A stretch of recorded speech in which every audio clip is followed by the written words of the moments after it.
নির্বাচনের আগে বাংলাদেশ এখন শুধু রাজনৈতিক উত্তেজনার মধ্যেই নেই, অনলাইনে চলছে ভয়ঙ্কর এক অপপ্রচারের স্রোত।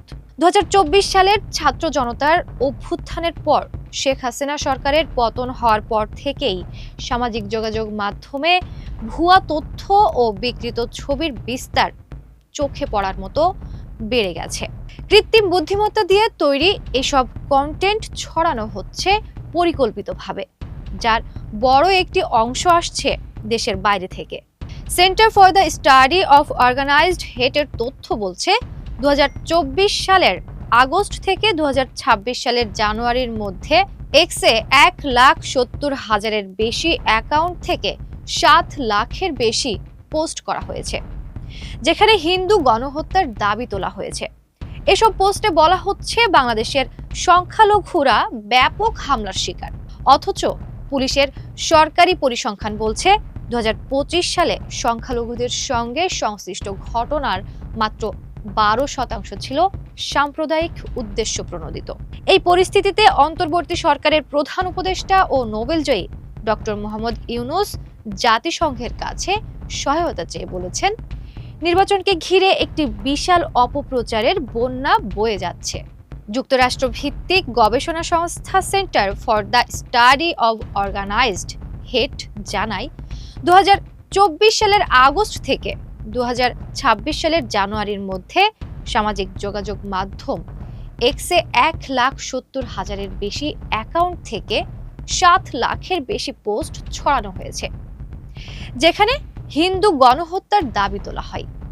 সংস্থাটির প্রধান রকিব নায়েক বলছেন, এসব কন্টেন্টের ৯০%-এর বেশি ভারতের উৎস থেকে এসেছে, আর বাকিগুলো যুক্তরাজ্য, যুক্তরাষ্ট্র ও কানাডা ভিত্তিক হিন্দুত্ববাদী নেটওয়ার্কের সঙ্গে যুক্ত। এএফপি ফ্যাক্ট চেক এসবের বহু ভুয়া তথ্য উন্মোচন করেছে। এর মধ্যে রয়েছে এআই দিয়ে তৈরি করা ভিডিও, যেখানে বিকৃত ও ভয় দেখানো বক্তব্য দিয়ে ভোটারদের প্রভাবিত করার চেষ্টা করা হয়েছে। ইউটিউব, ফেসবুক, টিকটক ও ইনস্টাগ্রামে ছড়িয়ে পড়া এসব ভিডিওর বেশিরভাগই নেই কোনো সতর্কবার্তা যে সেগুলো কৃত্রিম বুদ্ধিমত্তায় তৈরি।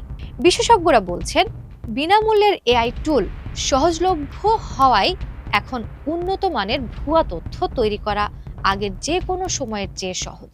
তবে বিশ্লেষকদের মতে এসব অপপ্রচার ভারত থেকে ছড়ালেও ভারত সরকার পরিকল্পিতভাবে এর পেছনে রয়েছে এমন সরাসরি প্রমাণ নেই।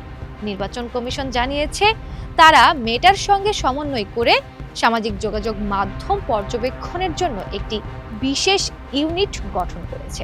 ক্ষতিকর বা বিভ্রান্তিকর কন্টেন্ট শনাক্ত হলেই সেটিকে ভুয়া তথ্য হিসেবে ঘোষণা করা হচ্ছে।